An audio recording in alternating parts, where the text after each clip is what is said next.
Hey guys, welcome back. How's it going? So, the last night I ran into my first snowstorm of the season. Got shut down on the interstate on the top of a mountain. Had to wait for the salt trucks to come so we could go down. And there was some that went down, but I wouldn't have to risk it. My head's so slick when my truck wanted to start jackknifing because of the engine compression, and first gear just barely creeping, and the engine compression was causing my trailer and truck to want to jackknife, and I couldn't accelerate. And yeah, the only way I was able to get traction was kick it out of gear in about a 40 to 50 yard stretch, planning to get my truck stopped. And I finally got stopped, and luckily the guy behind me is in a tanker. Luckily he seen what I was doing, and I was doing it 40 to 50 yards to stop because he was right on my butt. And when I started trying to get my truck to stop, there's a 3-lane, right lanes for the truck lane coming up the mountain. And when I was in the center lane, and whenever I started trying to come to a stop, my trailer, I'd put a little bit of pressure on the brakes, out of gear, just barely rolling, and my trailer would slide all the way over in the right lane, going towards the shoulder. I ease out of it, but anyway, got stopped, and this is what happened.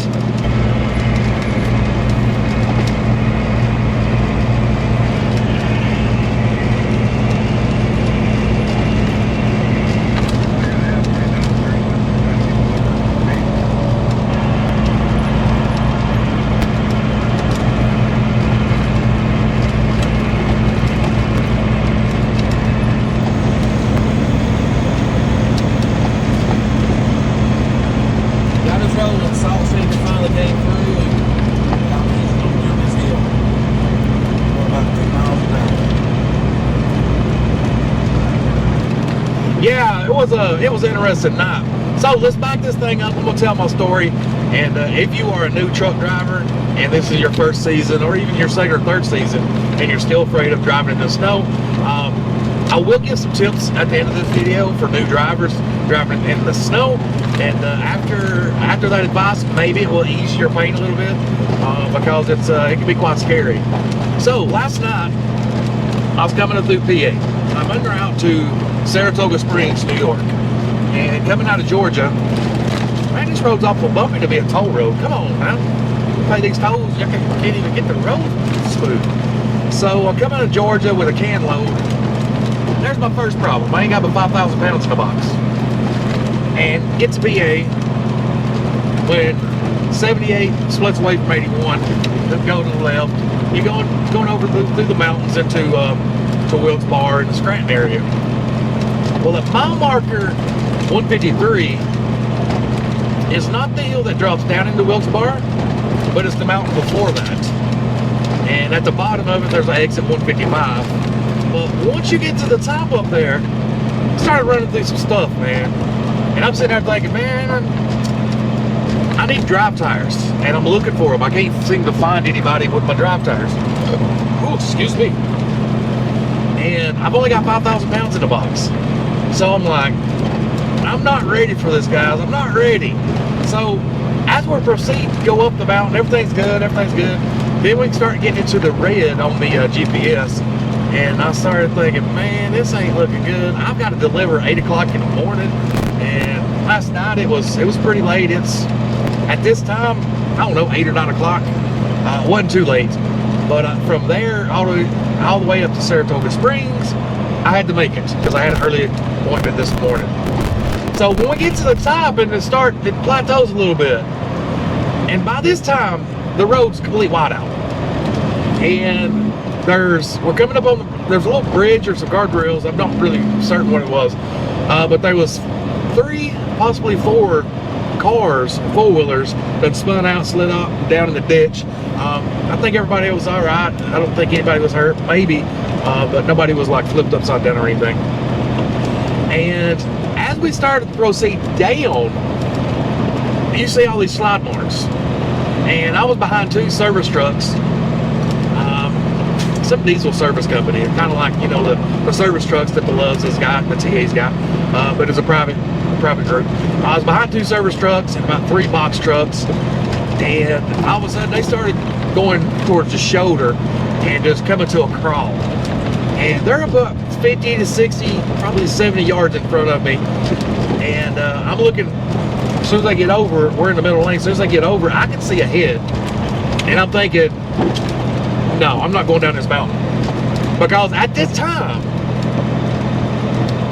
I can't keep my truck from sliding. From 3rd gear, let off of it, just try to idle down, my truck was wanting to jackknife. So I came out of gear, braked it, you know, braked a little bit, get to slow down. And then I revved the RPMs through it 2nd gear. And at this time I'm creeping, just creeping. Still was wanting to jackknife. I was like, well, let's slow down more. I was going maybe 2 miles an hour. I think that's about what my 2nd gear goes. So I slowed down to a real crawl, revved the RPMs up a little bit, put it in 2nd, and I was trying to go, and the compression of the engine trying to hold me back was still wanting to make my trailer and tractor jackknife. So the only means that I could do there, from there, is I kicked it out of gear and I slightly applied pressure on the brakes. And at this time I realized, I'm not going down this mountain. I'm going to pop the brake. I'm going to pull over with the rest of these guys, and we're going to sit here and we're going to wait it out. Because as a company guy, I'd go down that hill. Because if I wreck the truck, no big deal. That's on me in the new one. No sweat. But when you own your own stuff and you have your own insurance, the liability just goes way up. First, insurance premium is going to go up, and if I damage my equipment, now I don't have anything to drive, and it could be down for a month, 3 months. So it's not really worth the risk. So since I became an owner operator, I will park my truck. I'm not going to risk it. And so anyway, when I decided I'm going to stop and I started slowing down, I'm out of gear now, just barely creeping. And I touched my brakes and my trailer smacks just a little faster than my truck does. And it's lightweight. I ain't got 5,000 pounds maybe in the box. I got a can load. So I think raw product maybe 3,000 pounds. With the pilots, maybe 5,000 pounds. So every time I hit my brake, just a little extra push, my trailer would lock up and slide over into the right lane. And there's a tanker behind me, and he's a good, I don't know, 20 yards behind me. He's too close, really. And I'm watching him. I'm like, dude, I need to stop. And I said on the radio, I said, tanker, I'm about to stop. I'm about to stop. Get ready. So I started preparing myself to stop, and it took me about 40 or 50, maybe 60 yards, because I just didn't want to come to a halt and have this guy eat my trailer up. So after about the 3rd time he's seen my trailer do this, out to the side, he backed off a little bit, and luckily he was able to stop. More than likely had some weight in his trailer, but anyway, we got stopped,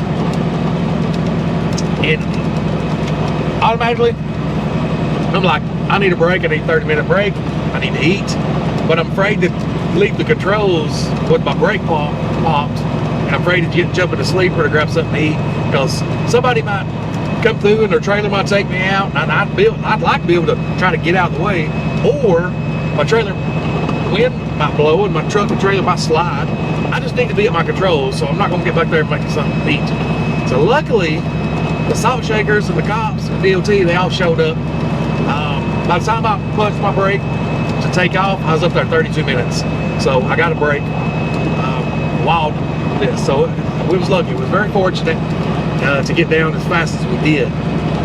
But when the salt trucks came, he went down. Then a trooper pulled up beside me, got out and talked to me. He said, hey, he said, well, these guys get out of the way. He said, I need you to get going. I said, all right. I said, I do my best to try to get up on the salt. I said, my trailer might slide, I'm lightweight. He said, all right, buddy, just do the best you can. And then he asked me, he said, was you involved with these accidents back here? No, sir. He said, all right, drive safe. And anyway, the cars in front of me, or the trucks in front of me, they kept sitting there and kept sitting there. And I was waiting on them to go. And the tanker behind me, I seen, after he got through talking to the DOT officer, the truck behind me pulled his nose out like he's ready to go. So I was like, all right, we're gonna go. We're gonna lead the pack. And well, I threw it in gear. I pulled my nose up towards the third lane. He flashed me. I was like, all right, I'll lead this pack. I was the first one down. And we went all the way down that mountain, no kidding. In second gear, just rolling 2 miles an hour. But that salt, man, that salt works really, really fast. So I was impressed. It's the first time I've been behind a salt truck going down a mountain that's been shut down. And I've been the first vehicle. So it's a cool experience, but I will tell you this. Real slick snow and ice scared the bejesus out of me, especially when you ride into the storm and it hasn't been treated. And that's what happened there. But by the time I got my truck stopped, guys, I was going into a panic attack. And I was shaking. I ain't even gonna lie. I was shaking. I'm not conditioned for that. I haven't got enough experience with that. And I'm not too proud to say that scares the living shit out of me. But it is what it is. I guess I got some PTSD for ice driving back in 2011, I think it was. Or me and my buddy got stranded all night, way out in the country with no phone service. Got stranded till daylight because of icy roads. But if you're still hanging in here, guys, if you're a new truck driver, I'm going to give some advice that I go by. Some of the old hands taught me along the way. Some of the old school truckers. And they said the first thing you need to know about driving in snow and ice is if you're out west and northwest, it ain't that bad. It's a real dry climate, so it's not really all that humid. But when you get mixed humidity with snow and ice, it's like a thin layer of water on it, so it's extra slick. So people make fun of us southerners because we can't drive in the snow and down south. Well, think about the humidity sitting on top of that snow and ice. It's way more slick. Matter of fact, you get on a good road out west. It's now completely frozen, no humidity, ice covered. You can drive 40, 50 miles an hour, no problem. Just don't brake fast, don't turn fast, don't accelerate fast. Just be easy. What the heck you doing, car? But anyways, first rule I'd go by is it's snow and ice. Turn your jake brake off. As soon as that thing hits, it could kick you sideways. If you're going fast, it could happen so fast that you can't correct it. Number two is always look for a wet road. And the way you look for a wet road is, the number one way is always look at the tires of the vehicles going past you. Slow down. You want a wet road because a wet road is not frozen, so it's less likely to be slick. Another trick is crack your window. Listen, if you can hear spray, water spray from cars going by, trucks going by, it's a good indication that it's not frozen solid yet. But when you drive over a black icy patch or a black patch that looks wet, but it goes quiet, oh, you're on ice. When you can't hear the road noise or the spray noise or water noise, and it goes quiet, you're on ice. And if you encounter that, again, have your jake brake off and slightly start easing out of it. And if you have a curve coming up, you better ease out of it before you get to the curve. Another thing is, if you've got bridges you're coming across, you never want to accelerate, do anything across those bridges. You want to kind of coast across them to keep the momentum pushing you forward. You don't want any resistance that's going to cause you to jackknife, trailer to slide, front end to slide. You want to keep that momentum in a forward motion with no resistance. So let's see. And in a rare occurrence, like I was in the other night, or last night, I couldn't even keep it in gear. I had to take it out of gear and just lightly play with the brakes to get the truck down to stop, because even if I was in gear, it was wanting to jackknife with me. So I guess situations can be circumstantial, but you just got to think and don't overreact and don't panic. Even though I was going into panic mode the other night, or last night. Damn it, I keep saying that. Last night. Probably because I put this video out to another day or two. So then it's the other night. Yeah, I run with that. So I was going into a panic. I mean, I was shaking. I was scared. It was to the point I got to stop. And luckily, everybody else was stopping too. But even if they weren't, I was going to.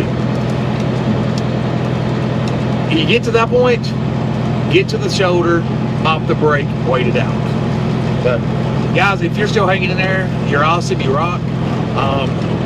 Snowing again right now. I'll turn the camera around, but it's only 38 degrees. Here, I'll give you a little snippet. It's only 38 degrees. It is a light snow, so it ain't really nothing to just shake a stick at. Anyways, guys, I'm gonna get on out here, concentrate on this road, get on down to Jersey, pick up my other load, and we're going back south. How about that? If you're still hanging there, give me a big old thumbs up. Subscribe if you're not subscribed. Put videos out on the regular, all things trucking. Until that next video, guys, remember, if it don't make sense, it don't make dollars. If it don't make dollars, then why do you do it? Food for thought.